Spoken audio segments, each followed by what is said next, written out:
Hello guys, আসসালামু আলাইকুম and welcome to ভূত আড্ডা। শুরু হয়ে গেল ভূত আড্ডার আরও একটি নতুন এপিসোড। আর বরাবরের মতোই আপনাদের সাথে আছি আমি ইমরান খান। আজকে কিন্তু আমাদের ভূত আড্ডা ইউটিউব চ্যানেলের 99তম এপিসোড প্রচার হতে যাচ্ছে। অনেক লম্বা একটা সময় আমরা ইতিমধ্যেই পার করে ফেলেছি। আর মাত্র একটা এপিসোড, তাহলেই আমাদের 100 এপিসোড পূর্ণ হবে। আর আজকের এই স্পেশাল দিনে আপনাদের জন্য নিয়ে এসেছি একটা স্পেশাল ঘটনা। আজকে আপনারা শুনতে চাচ্ছেন আপনাদের সবার প্রিয় আজম জিনের একটা দুর্দান্ত ঘটনা। আশা করি আজকের এপিসোডটি আপনাদের অনেক বেশি ভালো লাগবে। আজকের ঘটনাটা সত্যিই রাসেল রাজ ভাই অসাধারণভাবে সাজিয়েছেন, অনেক সুন্দরভাবে গুছিয়ে লিখেছেন এই ঘটনাটি।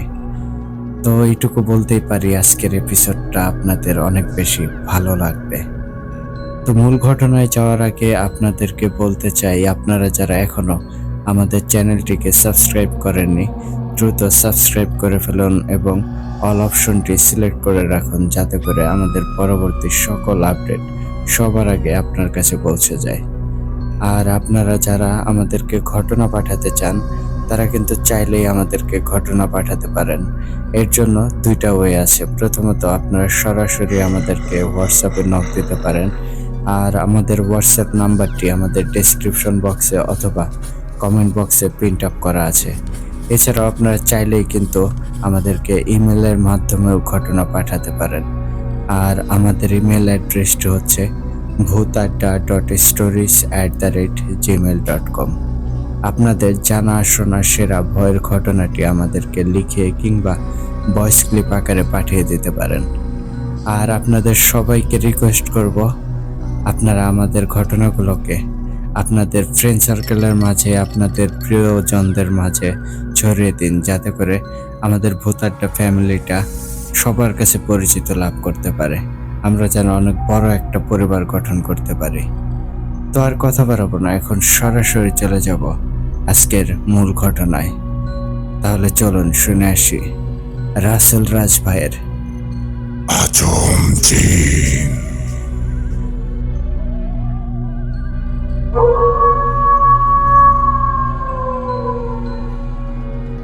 ঘটনাটি আমাকে ঠিক যেইভাবে লিখে পাঠিয়েছেন, আমি ঠিক সেভাবেই আপনাদের মাঝে উপস্থাপন করার চেষ্টা করছি।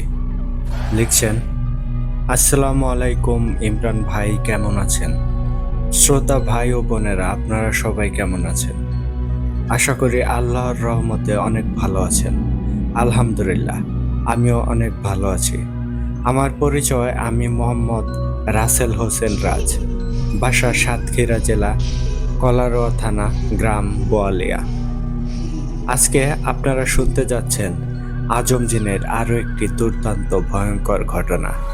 এটা আমার লেখা 8ম ঘটনা। আর বেশি কথা বাড়াবো না, চলেন তাহলে শুনে আসি আজকের ঘটনা। একদিন আমি সন্ধ্যার দিকে আমার রুমের ভেতর বসে ফোনে টিকটক ভিডিও এডিট করছিলাম। হঠাৎ করে দেখি ইন্ডিয়া থেকে কল দিয়েছে রূপা, আমার বান্ধবী। আমি তাড়াতাড়ি কলটা ধরে বলি, কেমন আছো? অনেকদিন পরে হঠাৎ কি মনে করে? রূপা বলে, ধুর, কি যে বলো, তুমি জানো না আমি এই কয়দিন একটু বিজি ছিলাম। তখন আমিও বলি, ও আচ্ছা, হ্যাঁ বলো এখন। এবার রূপা বলল, রাজ, তোমার জন্য একটা খুশির খবর আছে। তখন আমি বলি, কিসের খুশির খবর শুনি? তখন রূপা বলল, আজগর মামা আরো একটা ঘটনা বলেছে আমার সাথে, শুনবে নাকি? তখন আমি বলি, আরে কি বলছো, সত্যি? তাড়াতাড়ি ঘটনাটা বলো শুনি। রূপা বলল, এই ঘটনাটাও কিন্তু অনেক বড়। আমি বলি, তাতে কি, তুমি শুরু করো। তখন রূপা বলল, আচ্ছা তাহলে শোনো, আজগর মামা ঘটনাটা যেমন করে বলেছে আমি ঠিক তেমন করে ঘটনাটা তার ভাষায় তার মতো করেই বলছি। বলছে, আজগর মামা, রূপা, আজ যে ঘটনাটা তোমার সাথে বলবো, এটা হলো আমার কবিরাজি জীবনে সব থেকে ভয়ঙ্কর একটা ঘটনা। এই কাজ হাতে নেওয়ার পরে আমার জীবনই প্রায় চলে যাচ্ছিল। আমি তখন নতুন নতুন এই কবিরাজি কাজ করছি। আজম আমার সাথে মাঝে মাঝে দেখা করতে আসতো। আজম এসে আমাকে অনেক কিছু শিখিয়ে দিয়ে যেত। আমি নতুন হওয়ার কারণে প্রথমে প্রথমে আমি ছোট্ট ছোট্ট কাজ করতাম। এই ধরো কাউকে জিনে ধরলে ওখানে গিয়ে রুকাইয়া করতাম, পানি পড়া দিতাম। কিন্তু ওসব জিন অতটা শক্তিশালী না হওয়ার কারণে আমার সাথে আজম জিন থাকে এটা শুনলেই জীবন ভিক্ষা চাইতো তারা। আর বলতো, আজম আজম জিন আপনার সাথে থাকে। হুজুর, আমাকে মাফ করে দেন। আজমকে এখানে ডাকবেন না। আপনি নিজেও জানেন না আজম আসলে কে। আর শুধু কান্নাকাটি করত। কোনো কোনো শয়তান জিন তো বিশ্বাস করতো না যে আজম আমার সাথেই আছে, আজম আমার বন্ধু। একদিন হলো কি, একটা অল্প বয়সী মেয়ের গায়ে শয়তান জিনেরা ভর করে। মেয়েটাকে নাকি নিয়ে যাবে। আমি সেখানে গিয়ে রুকাইয়া করি, কিছু সময়ের ভেতর জিনগুলো হাজির হয়। তারপরে শয়তান জিনদের সাথে কথা বলি, অনেক করে বুঝাই, এমনকি আজমের কথাও তাদেরকে বলি। কিন্তু শয়তান জিনেরা বলে, আমাদের কি তুই পাগল মনে করছিস নাকি? তুই যে আজমের নাম বলে আমাদের তাড়িয়ে দিবি, এটা তোর চালাকি আমরা বেশ বুঝতে পারছি। এই হুজুর, আমরা ভালো করেই জানি আজম কোনো মানুষের সাথে বন্ধুত্ব করতে পারে না। আজম যে কোনো মানুষের সাথে দেখা দেয় না। আজমকে কি তুই সাধারণ জিন মনে করিস? শয়তান জিনেরা এই কথা বলতেই আমি দেখি মেয়েটা ভয়ে ঠক ঠক করে কাঁপতে থাকে। সাথে সাথে ঝনঝন ঝনঝন আওয়াজটা আমার কানে আসে। আমি বুঝতে পারি কি দেখে ওরা ভয় পাচ্ছে। আওয়াজটা শুনে শয়তান জিনেরা বুঝতে পারে এখানে কে আসছে। তারা বুঝে যায় এখানে আজম জিন আসছে। শয়তান জিনেরা মেয়েটার শরীর থেকে বের হয়ে পালানোর জন্য প্রাণপণ চেষ্টা করে, কিন্তু সে এসে গিয়েছে, আর পালানোর রাস্তা নেই তাদের। আজম আসতেই চারিদিকে ঝড় বৃষ্টি শুরু হয়ে গেল, আর একটা মিষ্টি সুগন্ধ আমার নাকে লাগে। আহ, আমার প্রাণটা যেন জুড়িয়ে যায়। সাথে একটা শীতল হাওয়া আমার গায়ে এসে লাগে। এই হাওয়াটা আমার শরীরে লাগতেই আমি অন্য রকম একটা শান্তি খুঁজে পাই। আমার মনের ভেতর অনেকটা সাহস খুঁজে পাই। এবার আশেপাশের মানুষেরা ভয় পেয়ে যায়। সবাই বলছে, হঠাৎ পরিবেশটা এটা কি করে হলো? একটু আগেও তো সবকিছু ঠিকঠাকই ছিল। আমি তাদের দিকে তাকিয়ে একটু মুচকি হাসি দেই। আমি তাদের সবাইকে উদ্দেশ্য করে বলি, আপনারা সবাই যার যার বাসায় চলে যান। এখানে এখন যা হবে সেটা আপনারা নিতে পারবেন না। আমার কথা শুনেই সবাই বাসায় চলে যায়।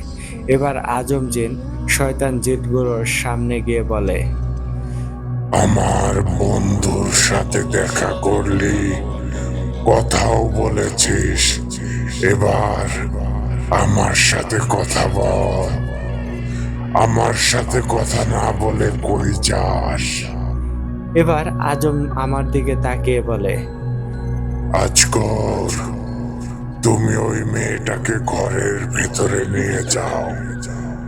এখন এখানে যেটা হতে যাচ্ছে ওটা তুমি দেখতে পারবে না। তুমি এখনো এইসবে অভ্যস্ত হওনি। আমি আজমের কথা শুনে তাড়াতাড়ি করে মেয়েটাকে নিয়ে ঘরে থাকা তার মা বাবার ওখানে নিয়ে যাই। আর আমি শুনতে পাই বাহিরে কেমন একটা কান্নার শব্দ হচ্ছে। বাহিরে কি যে হচ্ছে সেটা বোঝার জন্য আমি জানালা দিয়ে দেখার চেষ্টা করি আসলে বাহিরে কি হচ্ছে। কারণ আমি ঘরে আসার সাথে সাথে অনেকগুলো ভয়ঙ্কর কণ্ঠ কান্না করতে করতে বলছিল, আজম, আমাকে আপনি যেতে দেন। আমি আর কখনোই কোনো মানুষের ক্ষতি করব না। কিন্তু আজম তাদের সাথে কোনো কথা বলল না। আকাশের দিকে তাকিয়ে একটা চিৎকার করে শয়তানদের দিকে মুখটা নিয়ে মুখ খুলতেই একটা ধোঁয়ার কুণ্ডলী শয়তানগুলোর শরীরে গিয়ে লাগে। সাথে সাথে তারা কোথায় যেন হাওয়ায় মিলিয়ে যায়। এইসব দেখে আমি তো ভয়ে শেষ। এবার আজম জিন আমার দিকে তাকিয়ে একটা হাসি দিল। কি ভয়াবহ সেই হাসিটা! সাথে সাথে আমার চোখের সামনে থেকে কোথায় যেন অদৃশ্য হয়ে গেল। আর কোনো সারা শব্দ নেই চারিদিকে। চারিদিকে শুধু নিস্তব্ধতা বিরাজ করছে। এবার আমি ভাবি, এটা কি করলো আজম? তারা জীবন ভিক্ষা চাইলো, তাও দিল না। তাদের সাথে কোনো কথাও বলল না। আর আমার সামনে থেকে আজম জিন কোথায় বা চলে গেল? এবার আমাকে কি করতে হবে সেটা তো আমি জানি না। আমি খেয়াল করি অনেক দূর থেকে কেউ একজন মোটা কণ্ঠে বলছে, আজগর, তুমি ওই মেয়ের জন্য পানি পড়া দিয়ে ভালো করে ঝাড়ফুঁক করে আসো। ইনশাল্লাহ আর কোনো সমস্যা হবে না। আর নিয়মিত নামাজ পড়তে বলবে ওই মেয়েদের পরিবারের সবাইকে। এরপর আমি তাদের সব কিছু বুঝিয়ে দিয়ে বাসায় চলে আসি। তারপরে অনেক দিন আজম জিন আমার সাথে দেখা করতে আসেনি। হঠাৎ একদিন আমি বাসায় কিছু কাজ করছিলাম। এমন সময় আমার কানে ঝনঝন সেই পরিচিত আওয়াজটা আসতে থাকে। সাথে সাথে সেই সুঘ্রাণে ভরে যায় চারিপাশ। আমি আরো খেয়াল করি আমার ফুলের টবে একটা শুকনো ফুল ছিল। সেই ফুলটা হঠাৎ করেই আমার চোখের সামনে সতেজ হয়ে গেল। আমি এসব দেখছিলাম, হঠাৎ আমার চালের উপরে ঝপ করে কিছু একটা পড়ার আওয়াজ হলো। আমি বুঝতে পারলাম এখানে এখন আজম জিন চলে এসেছে। সে তার অস্তিত্বর জানান দিচ্ছে। এবার আমি দেখি একটা সুন্দর ছেলে আমার সামনে এসে আমাকে সালাম দিল। আসসালামু আলাইকুম। আজগর, কেমন আছো বন্ধু? তার গায়ে জুব্বা আর মাথায় পাগড়ি পরা ছিল। সত্যি আমি তাকে প্রথমে দেখে চিনতেই পারিনি। এবার আমি বলি, ওয়ালাইকুম আসসালাম। আলহামদুলিল্লাহ, আমি ভালো আছি। তুমি কে? তোমাকে তো ঠিক চিনতে পারলাম না। এবার আজম জিন হাসতে হাসতে বলল, আজগর, তুমি তোমার বন্ধুকে এত তাড়াতাড়ি ভুলে গেলে? এবার আমি চিন্তায় পড়ি, আরে এটা তো আজম জিন। আমি বলি, আজম বন্ধু, কেমন আছো তুমি? তোমার তো কোনো খোঁজ খবরই নেই। ওই দিন আমার সাথে দেখা না করেই চলে গেলে। তারপর থেকে আর কোনো খোঁজ নেই। আমার এমন কথা শুনে আজম জিন বলে, বন্ধু, আমি একটা কাজের ভেতরে ছিলাম। এবার আমার কথা তুমি মন দিয়ে শুনবে। কিছু সময়ের মধ্যে তোমার কাছে একটা লোক আসবে। তুমি তার মুখ থেকে তার সব সমস্যার কথা শুনবে। তারপর তোমার যদি মনে হয় তুমি ওই কাজ করতে পারবে, তাহলে তুমি বলে দেবে। আর যদি মনে হয় তুমি এই কাজ করতে পারবে না, তাহলে সাথে সাথেই বারণ করে দেবে। কারণ তুমি এই কাজে একেবারেই নতুন। আর এই কাজটা অনেক বেশি কঠিন হতে যাচ্ছে। এই পরিবারের উপরে একটা শক্তিশালী শয়তান জিনের নজর পড়েছে। তার নাম নাহুদ ফেদালা। এবার আমি আজম জিনকে থামিয়ে দিয়ে বললাম, নাহদ ফেদালাটা আবার কে? আজম আবারও বলতে লাগলো, নাহুদ ফেদালা হলো ইবলিশের পূজারী। নাহুদ ফেদালা অনেক ভয়ঙ্কর আর শক্তিশালী একটা জিন। এই কাজ করতে হলে অনেক সাবধানে পা ফেলতে হবে। তুমি যদি একটু ভুল করো, তাহলে তোমার জীবনও চলে যেতে পারে। এবার আমি আজম জিনকে বললাম, আচ্ছা, সে কি তোমার থেকেও বেশি শক্তিশালী? আজম জিন বলল, না, আমি চাইলে নাহদকে এখনই ধরে আমার পায়ের নিচে পিষে মেরে ফেলতে পারি, কিন্তু আমি যদি এখনই নাহদকে মেরে ফেলি তাহলে নাহদের অনুসারে জিন আছে অনেক। ওরা গিয়ে ইবলিশ শয়তানকে জানিয়ে দেবে, তখন আরো বড় সমস্যা হবে। আর আমি যতই ক্ষমতাধর হই না কেন, ইবলিশ শয়তানের হায়াত কিন্তু কিয়ামত পর্যন্ত। তার আগে তার মৃত্যু নেই। আমার টেনশন হচ্ছে তোমাকে নিয়ে।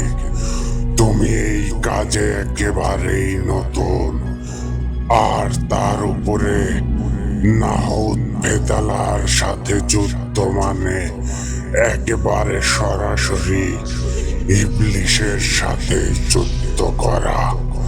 তাই ভেবে চিনতে কাজ হাতে নিও আজগর। আজগর, আমি এখন চলে যাচ্ছি।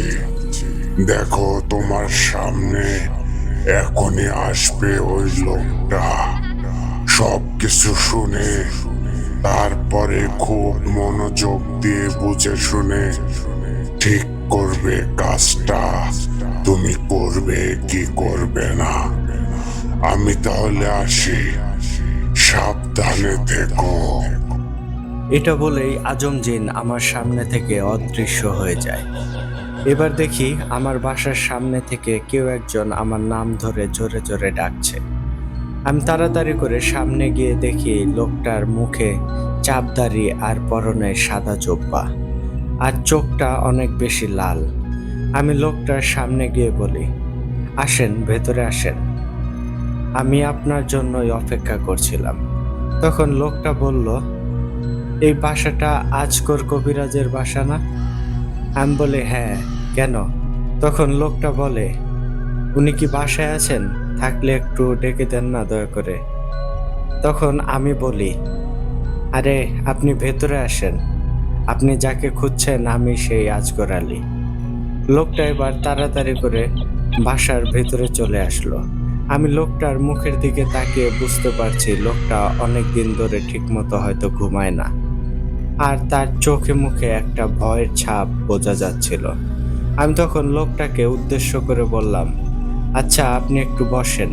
আমি ভেতর থেকে এক গ্লাস পানি নিয়ে এসে লোকটার সামনে দিতেই আমার হাত থেকে নিয়ে ঢক ঢক করে খেয়ে নিল। আমি এবার তার পাশে বসে বলি, আচ্ছা কি সমস্যা আপনার, আমার সাথে বলেন। একেবারে প্রথম থেকে সব কিছুই বলবেন, কোনো কিছুই বাদ দিবেন না। লোকটা এবার বলতে শুরু করলো, আমার নাম মোস্তফা কামাল। আপনাদের এই গ্রামের পরে 2টা গ্রাম, তারপরেই আমার গ্রাম। আমরা ওই গ্রামেই থাকি। আমার আব্বা জানের নাম রহমত আলী। আমার আব্বা আমাদের পাশের এলাকার একটা মসজিদের ইমামতি করত। তার পাশাপাশি টুকটাক ঝাড়ফুঁকও করত। বলতে পারেন ছোটখাটো একজন কবিরাজ ছিল। একদিন আব্বাজান মাগরিবের নামাজ পড়াচ্ছিলেন। সেই সময় মসজিদের পাশে একটা বাড়ি থেকে একটা ছেলের কান্নার শব্দ মসজিদের ভেতরে থাকা সবার কানেই আসে।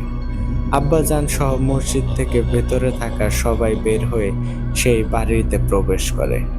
আব্বাজান তাদের বাসায় প্রবেশ করেই বুঝতে পারে এই বাড়িতে কোনো শয়তানের অস্তিত্ব আছে।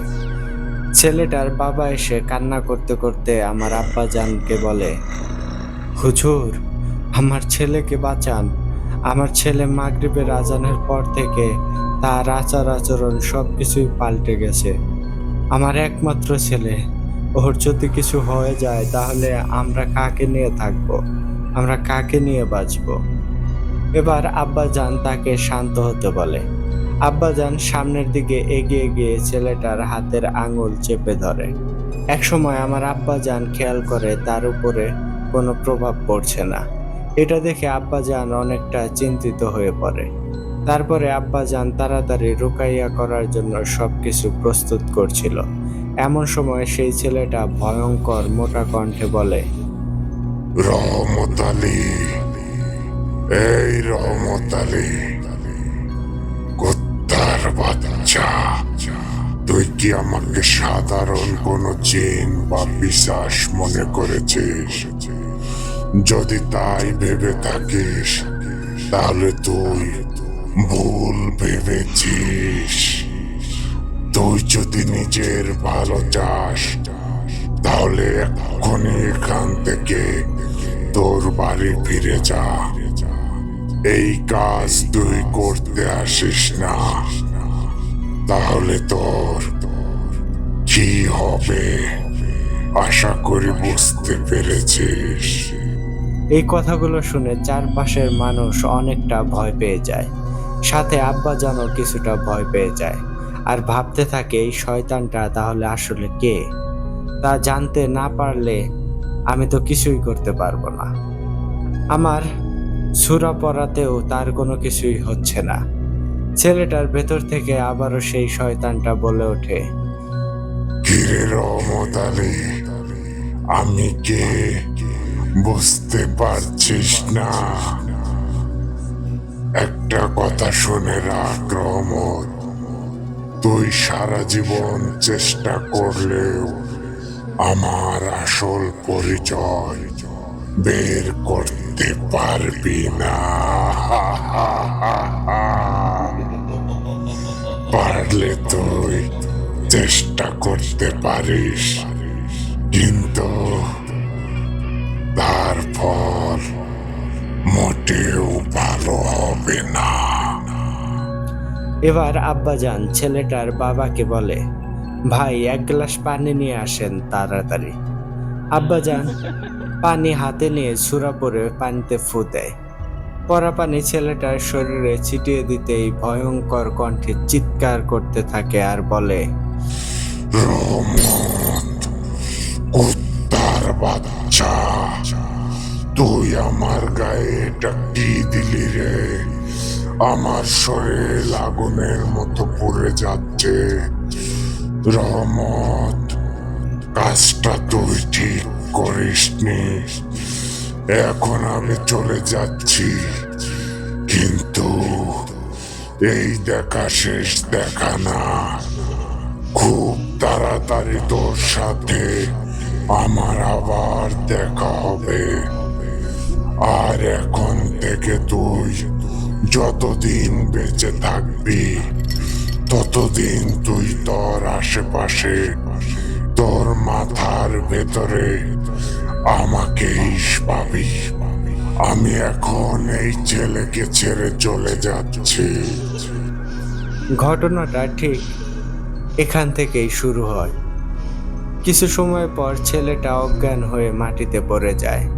এটা দেখে আব্বাজান অনেক পরীক্ষা করে দেখে জিনটা চলে গিয়েছে নাকি এখনো আছে, কিন্তু না, জিনটা সত্যিই চলে গেছে। এবার নামাজের পরে আব্বাজান একা একা বাসার দিকে আসতে থাকে। এমন সময় খেয়াল করে বাঁশ গাছের আড়াল থেকে কারা যেন তার দিকে তাকিয়ে আছে লাল লাল চোখ নিয়ে। এটা দেখে আব্বাজান বুঝতে পারে যে এইগুলো নিশ্চয়ই কোনো শয়তান বা দুষ্ট জিন তাকে ভয় দেখানোর চেষ্টা করছে। তাড়াতাড়ি করে শরীরটা বন্ধ করে নেয়। আরো কিছু দূর আসার পরে একটা অনেক পুরাতন দিঘি পড়ে। আব্বাজান দেখে একটা ছোট্ট বাচ্চা দিঘির পানিতে হাবুডুবু খাচ্ছে। এটা দেখে কিছু না ভেবেই দিঘির পানিতে ঝাঁপিয়ে পড়ে বাচ্চাটাকে বাঁচানোর জন্য। সাঁতার কেটে বাচ্চাটার কাছে গিয়ে বাচ্চাটাকে কোলে নিয়ে যেই না উপরে উঠে আসতে যাবে, তখনই বাচ্চাটা মোটা কণ্ঠে বলে ওঠে, রহমত, আমাকে তুই বাঁচিয়ে নিলি, কিন্তু তোকে কে বাঁচাবে? আব্বাজান এবার বুঝতে পারে সে নিজের অজান্তেই কত বড় একটা ভুল করে ফেলেছে। এবার বাচ্চাটাকে মাটিতে ফেলে দৌড়ে বাসার দিকে আসতে থাকে। তখন পেছন থেকে হাসতে হাসতে ভয়ঙ্কর একটা কণ্ঠ বলে,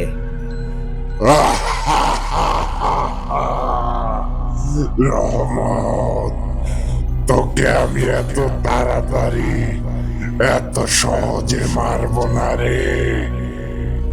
তোকে দুনিয়াতে জাহান্নাম দেখাবো, আর আগে তোর ইমান নষ্ট করব। অনেক মজা হবে। অনেক দিন পরে নতুন শিকার পেয়েছি। তোকেও আমাদের একজন বানিয়েই ছাড়বো। তার আগে তোকে মারবো না। তুই মরার আগে আল্লাহর নামটাও তোর মুখ থেকে বের করতে পারবি না। তোকে কাফির বানিয়ে তারপরেই তোকে মারবো। আমি তখন বাসার ভেতরেই ছিলাম। আব্বাজান বাহির থেকে আমার নাম ধরে ডাকতে থাকে। আব্বাজানের মুখ থেকে এমন ডাক শুনে আমি তাড়াতাড়ি করে বাসা থেকে বের হয়ে আসি। আমি জিজ্ঞেস করি, আব্বাজান, আপনার কি হয়েছে? কোনোদিনও তো এমনভাবে ডাকেননি, আজ হঠাৎ কি হয়েছে আপনার? তখন আব্বাজান বলল, বাবা মোস্তফা, ভেতরে চলো, সবই বলছি। তারপরে বাবা ভেতরে এসে আমার সাথে সব কিছুই বলে। আমি তো সব কথা শুনে পুরোই হতবাক হয়ে গেলাম। সেই দিন রাতের কথা, আমি ঘুমিয়েছিলাম আমার রুমে। রাত 2টার দিকে হঠাৎ আব্বাজানের রুম থেকে চিৎকারের আওয়াজ পেয়ে আমি তাড়াতাড়ি করে ঘরে চলে গিয়ে দেখি আব্বাজান ঘরের এক কোণে গিয়ে গুটিসুটি মেরে বসে আছে। এটা দেখে আমি বলি, আব্বাজান, আপনার কি হয়েছে? হঠাৎ এত জোরে চিৎকার করলেন কেন? এবার আব্বাজান যেটা বলল ওটা শোনার জন্য আমি একেবারেই প্রস্তুত ছিলাম না। আব্বাজান বলে, বাবা, ওরা ওই যে তোর পাশে দাঁড়িয়ে আছে আর আমার দিকে তাকিয়ে হাসছে। ওরা আমাকে ঘুমাতে দিচ্ছে না। অজানা কি এক ভাষায় কি সব করছে। আমার মাথার কাছে এসে বসে। আমি ভয়ে ভয়ে দোয়া পড়তে যাব, কিন্তু আমার কোনো সূরা বা দোয়া মনে পড়ছে না। শুধু ওরা যেটা পড়ছে ওটা আমার মুখ দিয়ে বের হচ্ছে। দেখ, ওরা আমার দিকেই তাকিয়ে আছে। ওদের ওদের বলো ওরা যেন এখান থেকে চলে যায়, আমার কাছে না আসে। আমি তখন রুমের চারিদিকে দেখি, কিন্তু আমি রুমের ভেতরে কাউকেই দেখতে পাই না। আমি আব্বাজানের উদ্দেশ্যে বলি, আমি তো কাউকেই দেখছি না। আর আপনি কিসের কথা বলছেন? আমি তো কিছুই দেখতে পাচ্ছি না। আব্বাজান আবারও বলে, ওই যে তোমার পাশেই দাঁড়িয়ে আছে, ওদের সবার চোখ দেখো, ওদের চোখ থেকে যেন আগুন বের হচ্ছে। এটা বলার পরপরই আব্বাজান অজ্ঞান হয়ে ঘরের মেঝেতে পড়ে যায়। আমি যেই না ধরতে যাব ঠিক তখনই অদৃশ্য কেউ একজন বলল, প্রথম চমকটা কেমন লাগলো? এবার থেকে তোরা দেখবি আসল খেলা। এই কথাটা শুনে আমি একটু ভয়ে ভয়ে বলি, কে কে আপনি? আর আমাদের এত বড় ক্ষতি করছেন কেন? আমরা আপনার কি ক্ষতি করেছি? কিন্তু আর তাদের কোনো কথা সারা শব্দ পাই না। ফজরের নামাজ পড়ার জন্য আমি আব্বাজানকে ডাকতে গিয়ে দেখি আব্বাজান তখনও অজ্ঞান হয়ে আছে। আমি আব্বাজানকে ডাক দিয়ে বলি, আব্বাজান, আপনি কি নামাজ পড়বেন না? আজান দিয়েছে তো, তাড়াতাড়ি উঠে পড়েন, দেরি হয়ে যাচ্ছে। আমি দেখি আব্বাজান আমার দিকে না তাকিয়ে এক গম্ভীর গলায় বলে, না, আজ তোর বাবা নামাজে যেতে পারবে না। আর একটা কথা মাথায় রাখিস, তুইও আর বেশি দিন নামাজে যেতে পারবি না। এসব শুনে আমি আর কথার কোনো উত্তর দিলাম না। চুপচাপ নামাজ পড়তে চলে গেলাম। নামাজের পরে আব্বাজানের কথা মসজিদের ভেতরে থাকা সবার সাথে বললাম। আমার কথা শুনে সবাই বলল, এটা তুমি কি বললে? এমন কথা আগে তো কখনো শুনিনি। তোমার বাবা তো অনেক ভালো একজন মানুষ। তখন সবার ভেতর থেকে একজন মধ্যবয়সী লোক বলল, মোস্তফা, তুমি একটা ভালো হুজুর বা কবিরাজ দেখাও। তোমার মুখে যতটা শুনলাম, এটা শুনে বুঝলাম এটা কোনো সাধারণ বিষয় না। তুমি তাড়াতাড়ি একটা ভালো হুজুর বা কবিরাজের খোঁজ করো। সবার কথা শুনে আমি বাসায় চলে আসি। বাসায় আসার পর আমি যেটা দেখি ওটা দেখার জন্য আমি একটু প্রস্তুত ছিলাম না। আমি বাসার ভেতরে গিয়ে দেখি একটা বটকা গন্ধে সারা বাসাটা ভরে গেছে। আমি কোনো রকম করে আব্বাজানের ঘরের দরজার সামনে গিয়ে শুনতে পাই ঘরের ভেতর থেকে অজানা কি একটা ভাষায় যেন কি সব পড়ছে। এটা শুনে আমি দেখার জন্য তাড়াতাড়ি করে দরজাটা খুলে ভেতরে চলে যাই। তারপরে আমি দেখি ঘরের ভেতরে কোনো আলো নেই। আরো দেখি আব্বাজানের সামনে একটা অদ্ভুত দেখতে মূর্তি। সেই মূর্তির সামনে বসে কোনো এক ভাষায় মন্ত্র উচ্চারণ করছে। আমি দাঁড়িয়ে দাঁড়িয়ে সব দেখছি। হঠাৎ করে মূর্তিটার সামনে সেজদায় পড়ে গেল আব্বাজান। আমি আর এসব দেখতে পাচ্ছিলাম না।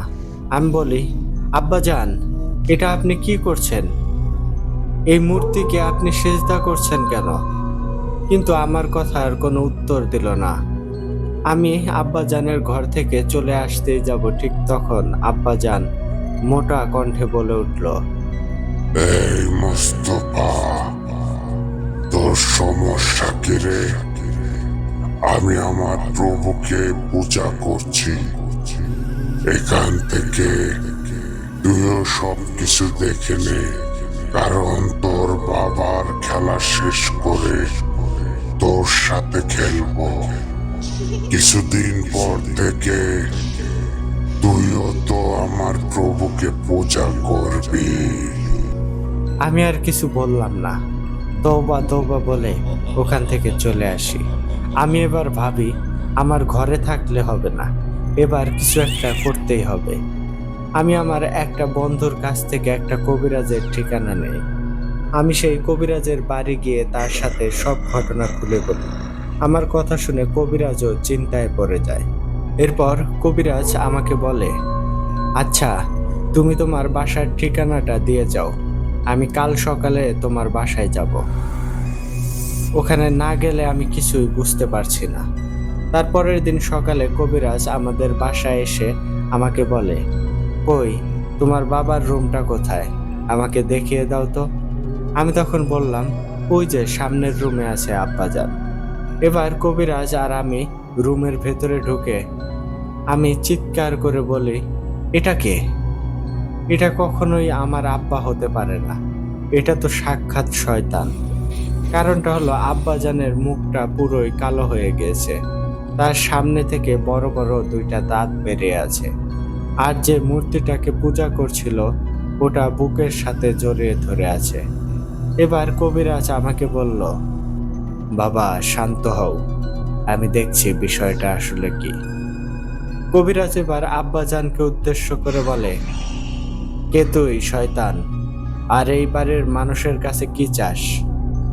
শয়তানটা এবার অট্ট হাসি দিয়ে বলে, আরে বোকা কবিরাজ, তুই এখান থেকে চলে যা, চলে যা বলছি। আমার কাজ আমাকে করতে দে। আর তুই জানিস না আমি কে?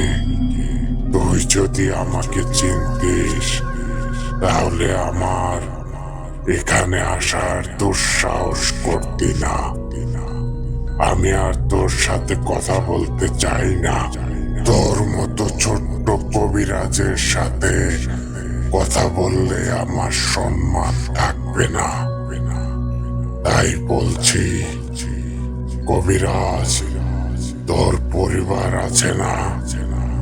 তোর পরিবারকে যদি বাঁচাতে চাস তাহলে এখান থেকে চলে যা। আমি কবিরাজের মুখের দিকে তাকিয়ে দেখি সে ভয় পেয়েছে, অনেক বেশি ভয় পেয়েছে।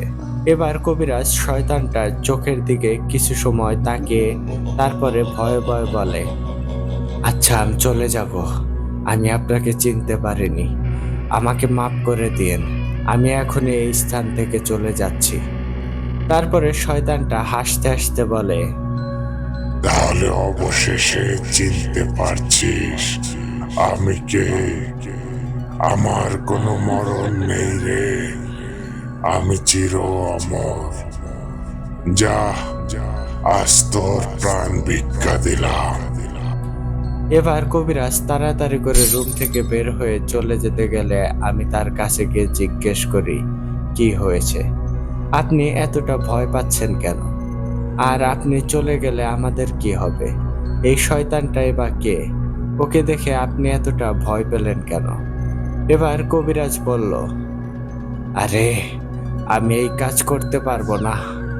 আমি একটুর জন্য জানে বেঁচে গিয়েছি।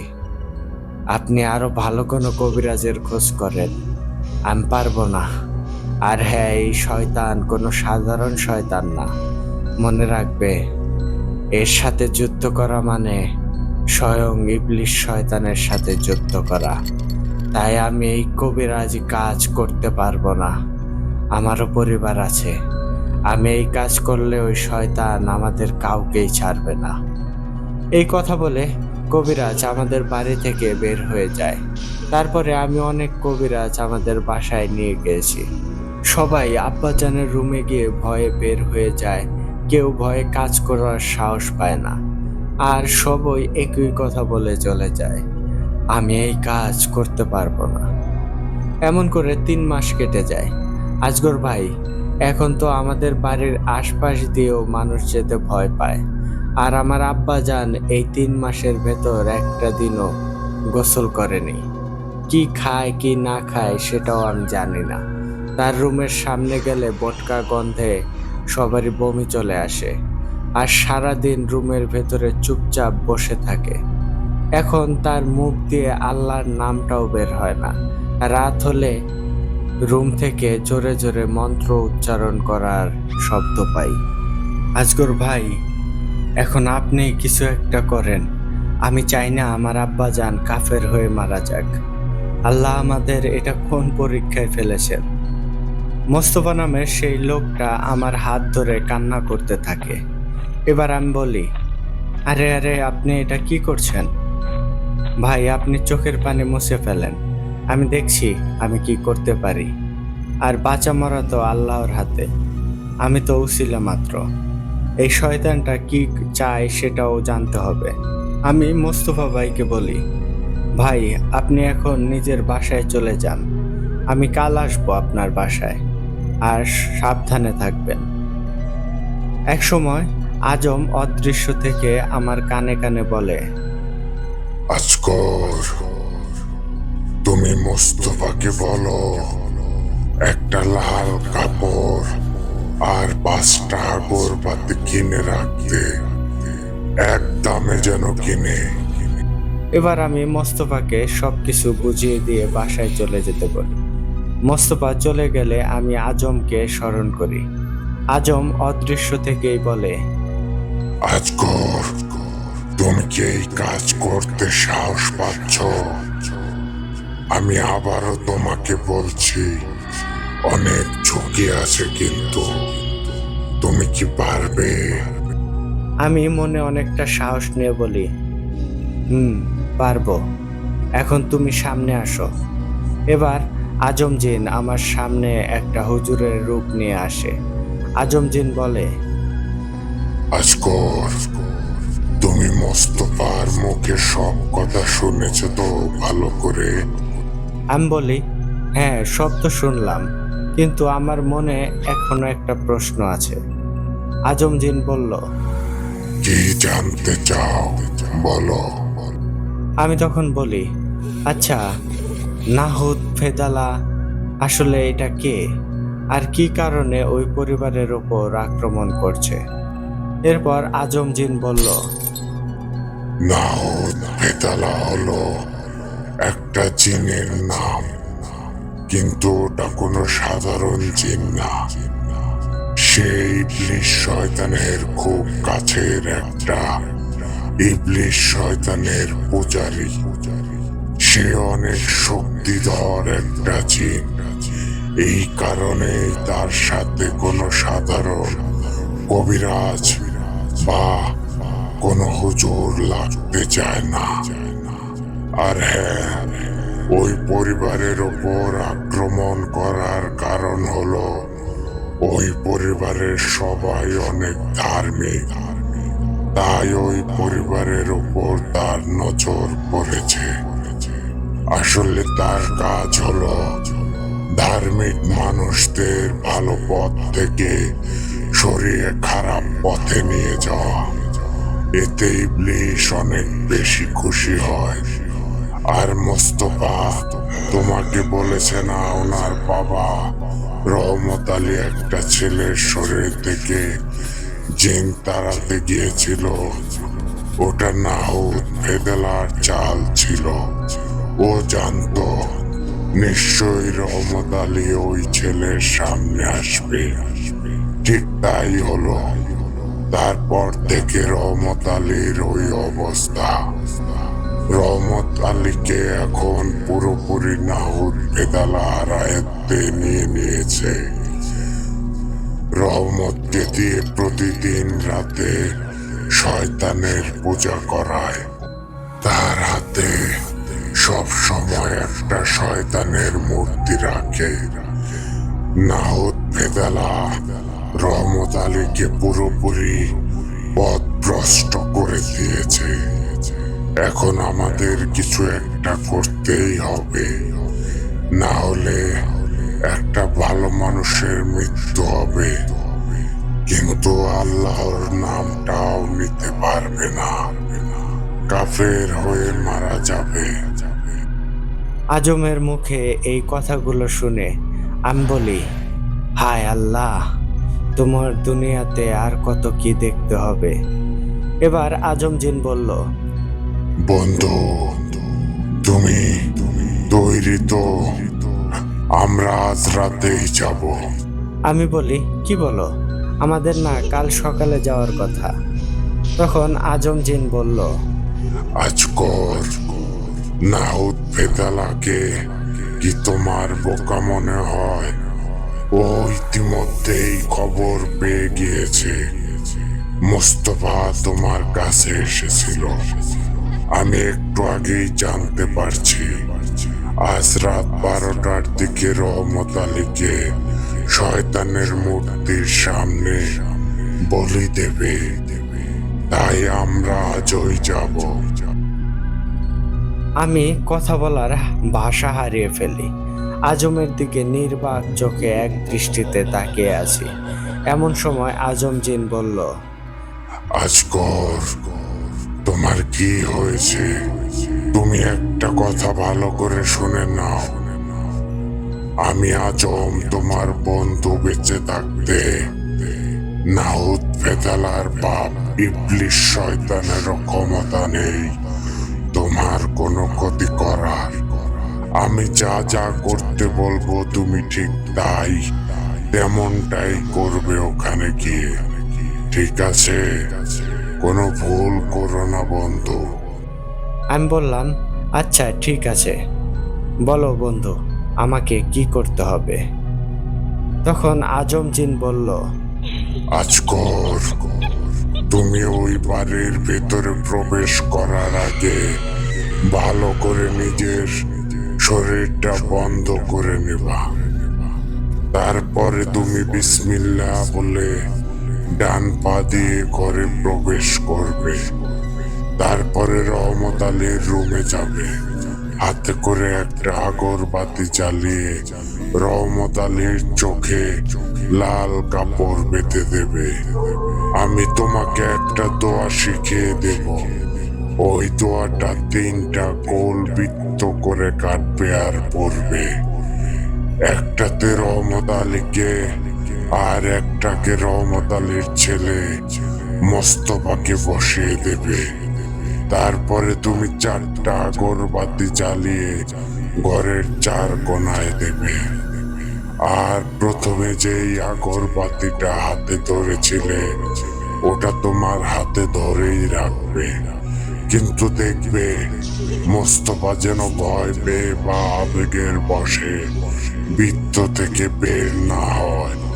তাহলে কিন্তু আমি কাউকেই বাঁচাতে পারবো না। তারপরে বিসমিল্লাহ বলে সূরা পড়া শুরু করবে। রহমত আলীর দিকে তাকিয়ে নাহুদ প্রথমে হাজির হবে না। আমি যতটুকু জানি প্রথমে ওর পোষা কুত্তাগুলো আসবে।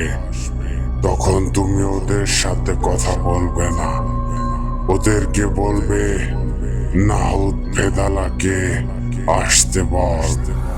নাউদ ভেদালা আসলে রহমত আলীর শরীরে বড় পানি ছিটিয়ে দেবে, তারপরে ওখানে আমাকে ডাকবে, বাকিটা আমি দেখব। আজকর, এখন আমি চলে যাচ্ছি, আমার একটা কাজ এখনো বাকি আছে। কাজটা শেষ করে আমি তোমার সাথে ওখানে দেখা করব। তুমি দেরি না করে বেরিয়ে পড়ো। এই বলে আজম আমার সামনে থেকে চলে যায়। আমি এবার টেনশনে পড়ে যাই আর ভাবি, যেখানে আমার থেকে বড় বড় কবিরাজরা এই কাজে হাত দিতে চায় না ভয়ে, সেখানে আমি তো কবিরাজির তেমন কিছুই বুঝি না। এবার অদৃশ্য থেকে আজম আমার উদ্দেশ্য বলে ওঠে। তারা এই কাজ করতে পারেনি কারণটা হলো তাদের সাথে তো আজম থাকে না। আজকর, আমি আছি তো তোমার সাথে, তুমি এত ভেবো না, মনে সাহস রাখো। আজমের কথা শেষ হতেই আমি দেখি আর একটু পরেই হয়তো সন্ধ্যা নামবে।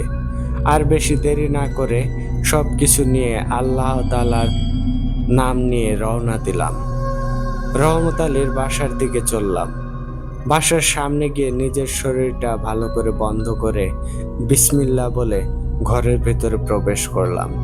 আমাকে দেখে মোস্তফা বলল, আরে আজগর ভাই, আপনি এখন এখানে? আপনি না বললেন কাল আসবেন? তখন আমি বলি, এখনো সব শুনতে হবে না, আগে একটা জায়নামাজ দেন, আমি মাগরিবের নামাজটা পড়ে নেই। নামাজ পড়া শেষ হলে আমি শুনতে পাই পাশের রুম থেকে কি একটা ভাষায় মন্ত্র পড়ছে, কিন্তু আমি কিছুই বুঝতে পারছি না। আমি তাড়াতাড়ি করে মোস্তফাকে ডেকে জিজ্ঞেস করি ওই রুমে কি হচ্ছে।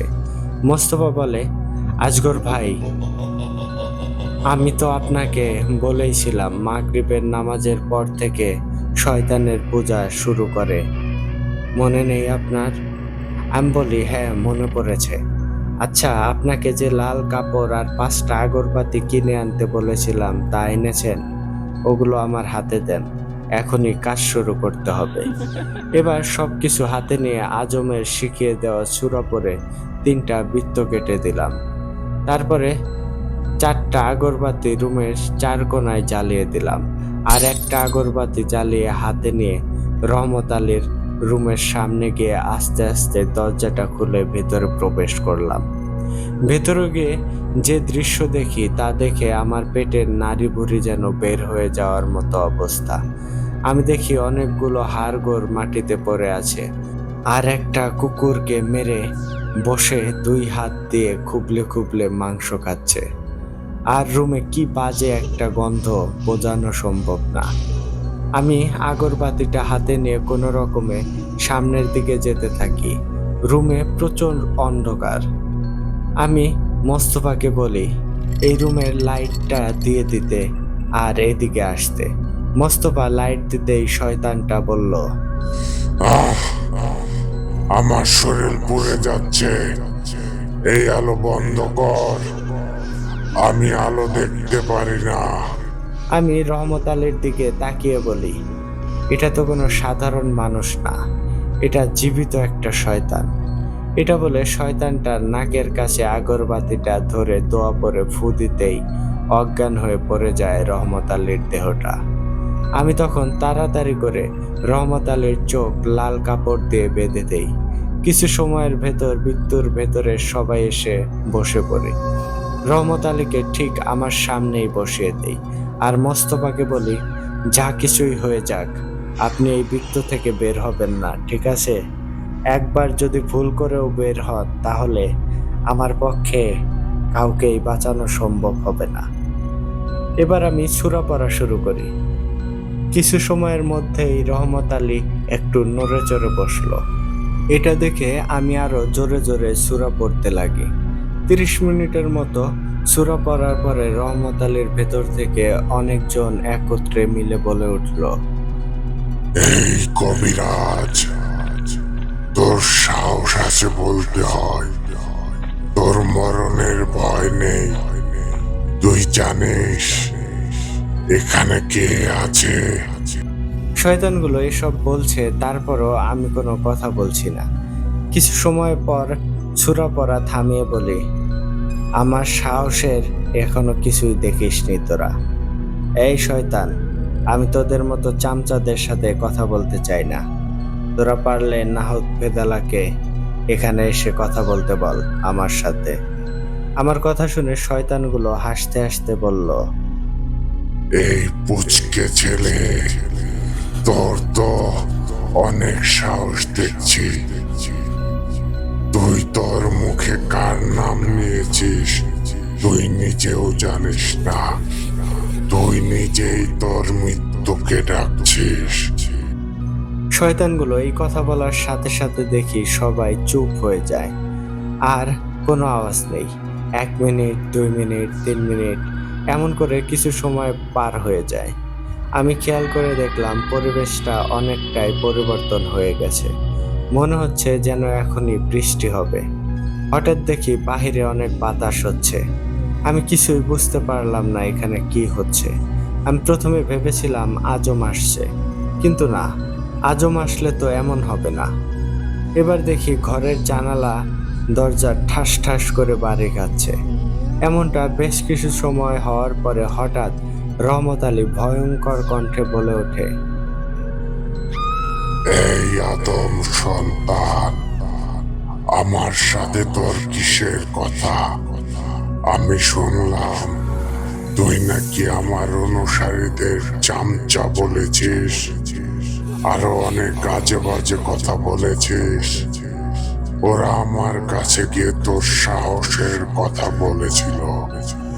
আমি তোর মতো নিম্নমানের কবিরাজের সাথে কথা বলি না, কিন্তু আদম সন্তান, তোকে দেখেই বুঝতে পারছি তোর মধ্যে কিছু একটা আছে। নাহদ ফেদালার কথা শুনে আমার বুক ফেটে কলিজাটা বের হয়ে যাওয়ার মতো অবস্থা। ঠিক সেই সময় আজমের কথা মনে পড়ে। তারপরে নিজেকে সামলে নিয়ে উচ্চ কণ্ঠে বলি, তোর এসব ফালতু কথা শোনার সময় আমার হাতে নেই। এবার বল, তুই এই পরিবারের ওপর কেন তোর শয়তানি নজর দিয়েছিস?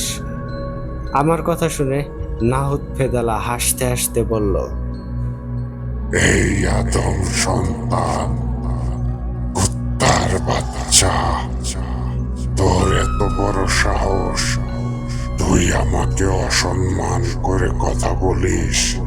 এই, তুই তোর বয়সটা একবারও দেখেছিস? তুই এখনো আমার বিষয়ে জানিস না। আমি চাইলে তোকে এক্ষুনি মাটির নিচে পুঁতে রাখতে পারি, কিন্তু আমি এখনো তোর সাথে কথা বলছি কারণ তোর অনেক সাহস। আমি দেখতে চাই তুই এই সাহস নিয়ে আমার সামনে কত সময় টিকে থাকতে পারিস। এবার আমার মনে পড়ে আজমের কথা। আরে সে তো বলেছিল পানি পড়া শয়তানটার শরীরে ছিটিয়ে দিতে। আমি তো ভুলেই গিয়েছিলাম। আমি আর বেশি দেরি না করে তখনই পড়া পানি ছিটিয়ে মারি।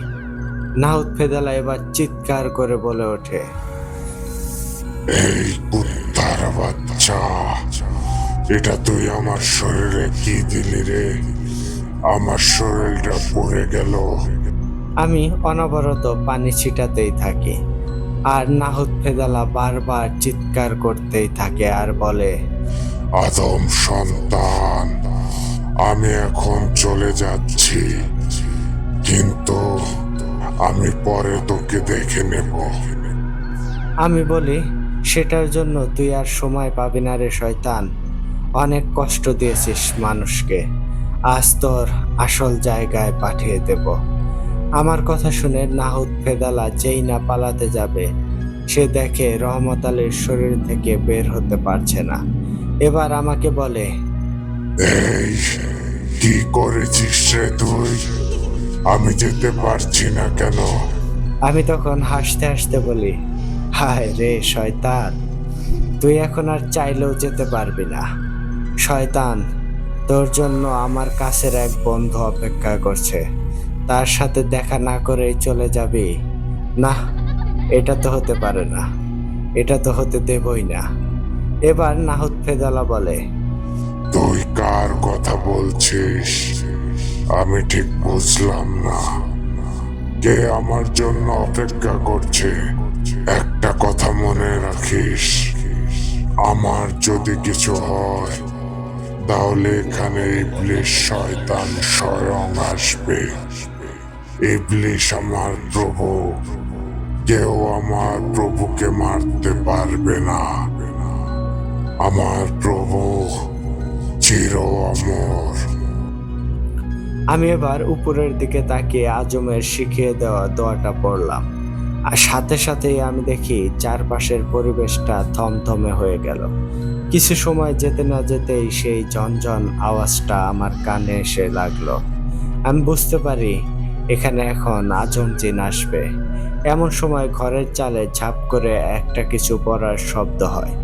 ঘরের জানালা দরজা ঠাস ঠাস করে ধাক্কা লাগতে শুরু করে। একটা সময় জানালা দরজা খুলে পড়ে যায়। আমি নিজেও তখন ভয় পেয়ে যাই, কি হচ্ছে এসব? এমন সময়, এমন হলে তো এই ঘরটা ভেঙে পড়ে যাবে। আমি এসব নিতে পারছিলাম না। হঠাৎ করে একটা শীতল হাওয়া আমার গায়ে এসে লাগলো। আহা! আমি বাহিরে তাকিয়ে দেখি ঝড় বৃষ্টি শুরু হয়ে গিয়েছে। কি ভয়াবহ সেই ঝড় বৃষ্টি, ঠিক বলে বোঝাতে পারবো না। একটু পর পরই বিদ্যুৎ চমকাচ্ছে। এবার আমি নাহুদ ফেদালার দিকে তাকিয়ে দেখি সে নিজেও ভয় পেয়ে গিয়েছে সব দেখে। সে এবার আমাকে বলল, এই কুত্তার বাচ্চা, এখনই বল এখানে কে আসছে? এত আওয়াজ কিসের বাইরে? এই, তোরা কে আছিস? এখনই এখানে আয়, এসে দেখ তো এখানে কে আসছে। সামনে যাকে পাবি ছিঁড়ে খাবি। নাহুদ ফেদালার এই কথা বলার সাথে সাথে দেখলাম বাহিরে বিদ্যুৎ চমকাচ্ছে অনেক জোরে। তার সাথে টুপটাপ টুপটাপ আওয়াজ হচ্ছে। এইগুলো দেখে নাহুদ ফেদালা আমার দিকে তাকিয়ে হাসতে হাসতে বলল, এই কুত্তার বাচ্চা কবিরাজ, দেখ বাইরে তোর চামচাটাকে কি করে মারছে দেখ। আমি একটু চিন্তায় পড়ে যাই। শয়তানগুলো তাহলে কি আজমকে মারছে? এমনটা ভাবার কারণ হলো আমি তখনও আজম জিনের সম্পর্কে তেমন কিছুই জানতাম না। একটু পরে নাহুদ ফেদালা চিৎকার করতে করতে বলে, এই কবিরাজ, তুই এটা কাকে নিয়ে এসেছিস? এত শক্তিশালী জিন তোর কাছে কি করে বল। এবার আজম জিন ঘরের ভিতরে প্রবেশ করে। আমি নিজের চোখকে বিশ্বাস করাতে পারছিলাম না। এতটাই ভয়ঙ্কর জিন আমি আমার জীবনে দেখিনি। আজমের চোখ দিয়ে যেন আগুন বের হচ্ছে, মনে হচ্ছে সে অনেক রেগে আছে। আরো দেখি তার শরীর পুরোটা কালো, সারা শরীর থেকে কালো কালো ধোঁয়া বের হচ্ছে। নাকের উপরে একটা বড় শিং। আজমকে দেখে আমিও রীতিমতো ভয় পেয়ে গিয়েছিলাম। এবার আজম জিন নাহুদ ফেদালাকে উদ্দেশ্য করে বলে, শয়তান, তুই বাকিটা আমার মুখ থেকে সর, আমি বলছি। আমি দেখি নাহুদ ফেদালা অনেকটা ভয় পাচ্ছে। ভয়ে ভয়ে বলল, তুই কে?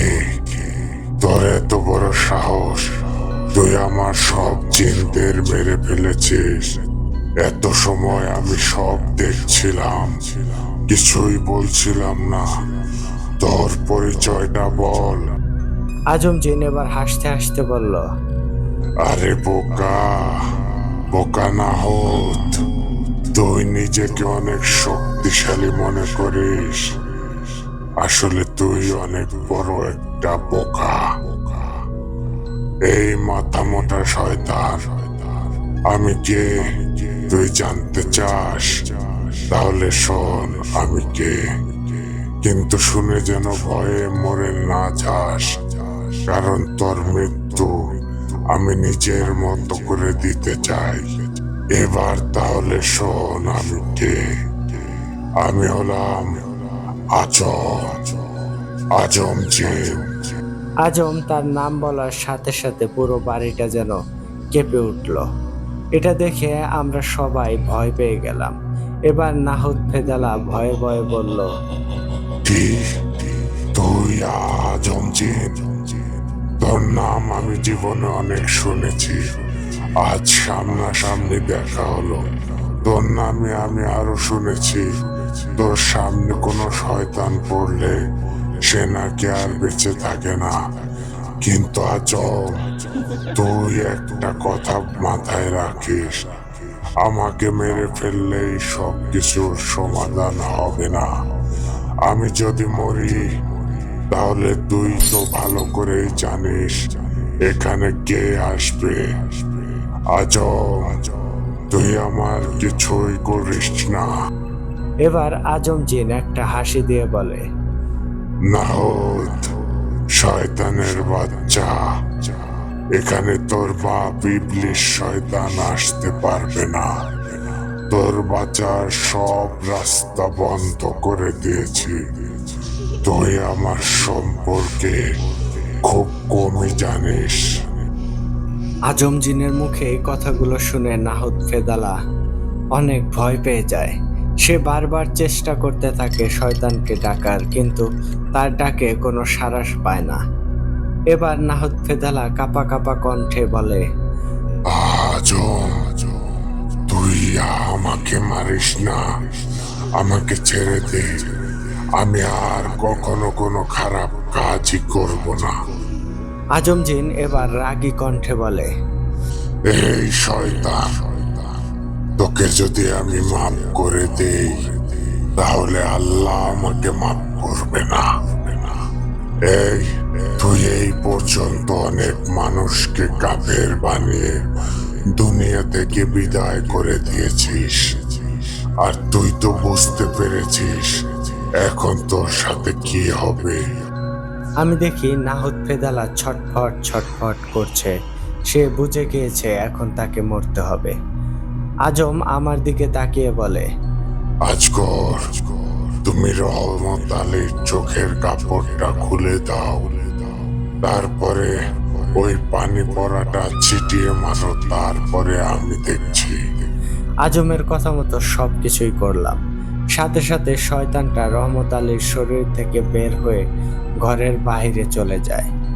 আমি আজম জিনকে বলি, হায় হায়, শয়তানটা তো পালিয়ে গেল, এবার কি হবে? আজম জিন তখন বলে, আজগর, তুমি ওটা নিয়ে ভেবো না, ও বেশি দূর যেতে পারবে না। আমি আগেই সব রাস্তা বন্ধ করে দিয়েছি। তুমি ঘরের ভেতরে দেখো, আমি কিছু সময় পরেই আসছি। আমার সামনে থেকে চলে গেল আজম জিন। আমি ওদিকে রহমত আলীর মুখে পানি দিয়ে জ্ঞান ফেরানোর চেষ্টা করছি। হঠাৎ বাহিরে আবারও ঝড় বৃষ্টি শুরু হয়। আকাশে বারবার বিদ্যুৎ চমকাচ্ছে, আর বাতাসে করুণ আর্তনাদের শব্দ আমার কানে আসছে। সাথে সাথে আমি শুনতে পেলাম আমার পরিচিত সেই আওয়াজটা, ঝনঝন ঝনঝন। কিছু সময় পর শুনি একটা চিৎকার। ঠিক তখনই সবকিছু স্বাভাবিক হয়ে যায়। অল্প কিছু সময় পরে আজম আমার সামনে চলে আসে। আমি দেখি এখনো তার রাগ কমেনি। আজম রাগী কণ্ঠে আমাকে বলল, আজগর, নাহুদ বেদালার খেলা শেষ করে দিয়েছে, আর কোনো সমস্যা হবে না। আমি তখন বলি, বন্ধু মাথা ঠান্ডা করো, বাহিরে এত আওয়াজ হচ্ছিল কেন?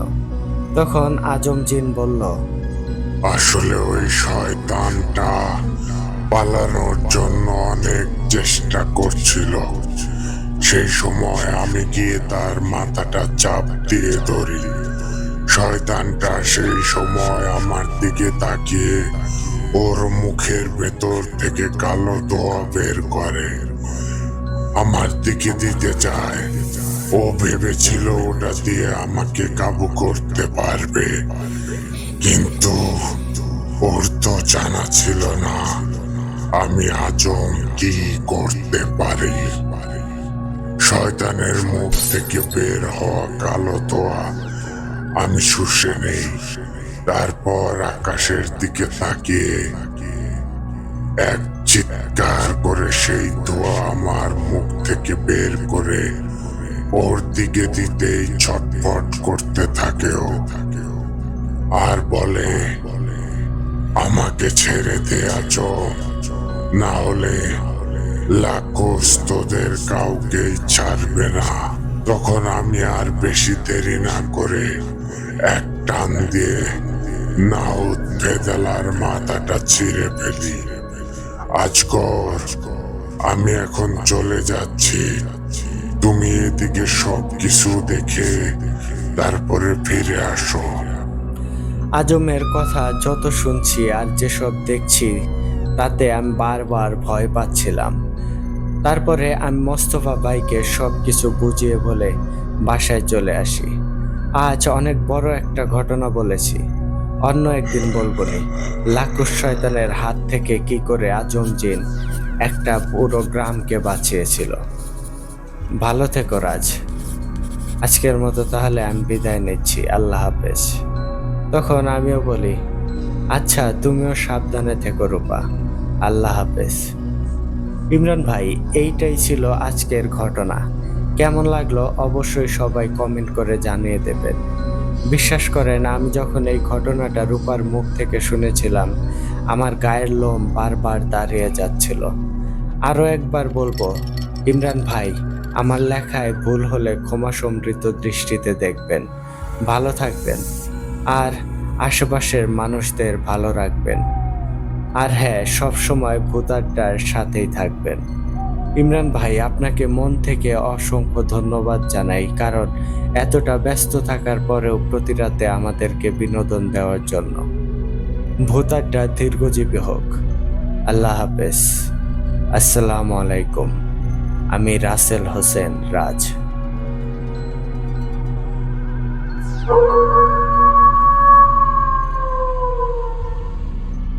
হেই রাসেল রাজ ভাই, ধন্যবাদ ভাই এত সুন্দর একটা ঘটনা আমাদেরকে উপহার দেওয়ার জন্য। সত্যিই ভাই, আজম জিন কিন্তু দিন দিন অনেক বেশি সবার প্রিয় হয়ে উঠছে। অনেক সুন্দরভাবে ভাই আপনি ঘটনা লেখেন, অনেক গুছিয়ে, মানে পড়লেও একটা ভালো লাগা কাজ করে। আমরা যারা মূলত স্টোরিগুলো রিড করি, আমরা যদি ঘটনাগুলো একটু গুছিয়ে পাই না, অনেক সুন্দর করে পড়তে পারি, বা পড়ার সময় অনেক ইতস্তত বোধ করতে হয় না, খুব সহজেই খুব স্মুথলি পড়তে পারি। ধন্যবাদ রাসেল রাজ ভাই, আপনার লেখা কিন্তু দিন দিন অনেক বেশি ইমপ্রুভ হচ্ছে। আর মাত্র ভাই একটা ঘটনা, এরপরে আমি ঠিক করেছি আপনাকে আমাদের প্রথম অফিসিয়াল স্টোরি টেলার হিসেবে ঘোষণা করে দেব। তো বন্ধুগণ, আপনারা কিন্তু অবশ্যই কমেন্ট করে জানাতে পারেন রাসেল রাজ ভাইয়ের আজকের এই ঘটনাটি আপনাদের কাছে কেমন লেগেছে। আপনাদের এক একটা কমেন্ট আমাদের লেখক ভাইদেরকে অনেক বেশি অনুপ্রাণিত করে নতুন ঘটনা লেখার ক্ষেত্রে। তো আশা করি আপনারা আপনাদের মূল্যবান মতামত আমাদের সাথে শেয়ার করবেন।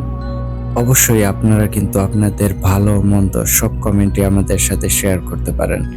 আপনাদের ধরিয়ে দেওয়া ভুল থেকে যেমন আমরা শিক্ষা নেওয়ার চেষ্টা করি, নিজেদেরকে ওই জায়গায় যেমন ইমপ্রুভ করার চেষ্টা করি, ঠিক তেমনি আপনাদের ভালো কমেন্টগুলো থেকে আমরা অনুপ্রেরণা পাই নতুন আরো সুন্দর ঘটনা আপনাদেরকে উপহার দেওয়ার জন্য। তো আশা করি আপনারা আপনাদের মতামত অবশ্যই আমাদের সাথে শেয়ার করবেন। তো এই ছিল আজকের আয়োজন। অনস এগেইন রাসেল রাজ ভাই, আপনাকে অসংখ্য ধন্যবাদ জানাই ভাই এত সুন্দর ঘটনা আমাদেরকে উপহার দেওয়ার জন্য। তো লিসেনার্সগণ, আপনারা যারা এখনো আমাদের চ্যানেলটিকে সাবস্ক্রাইব করেননি, খুব দ্রুত সাবস্ক্রাইব করে পাশে থাকা অল অপশনটি সিলেক্ট করে দিন, যাতে করে এর পরবর্তীতে সকল আপডেট সবার আগে আপনার কাছে পৌঁছে যায়। আর আপনারাও যদি আমাদেরকে ঘটনা পাঠাতে চান, সেই ক্ষেত্রে আপনাদের কাছে দুইটি বই আছে। প্রথমত, আপনারা সরাসরি আমাদেরকে হোয়াটসঅ্যাপে নক দিতে পারেন, আর আমাদের হোয়াটসঅ্যাপ নাম্বারটি আমাদের ডেসক্রিপশন বক্সে অথবা কমেন্ট বক্সে প্রিন্ট আপ করা আছে। এছাড়াও আপনারা চাইলেই কিন্তু আমাদেরকে ইমেলের মাধ্যমেও ঘটনা পাঠাতে পারেন। আর আমাদের ইমেল অ্যাড্রেসটি হচ্ছে bhutadda.stories@gmail.com। আপনাদের জানা শোনা সেরা ভয়ের ঘটনাগুলো আমাদেরকে লিখে কিংবা ভয়েস ক্লিপ আকারে পাঠিয়ে দিতে পারেন। তো এই ছিল আজকের আয়োজন। আশা করি আপনারা অনেক বেশি এনজয় করেছেন। তো আমি ইমরান এইচ খান আজকের মতো এখানেই বিদায় নিচ্ছি। কথা হবে আগামী এপিসোডে, অর্থাৎ আমাদের 100 নাম্বার এপিসোডে আপনাদের সাথে দুর্দান্ত একটা ঘটনা নিয়ে আবার উপস্থিত হব আমি। টিল দেন সবাই ভালো থাকুন, সুস্থ থাকুন আর ভূত আড্ডার সাথেই থাকুন। আসসালামু আলাইকুম।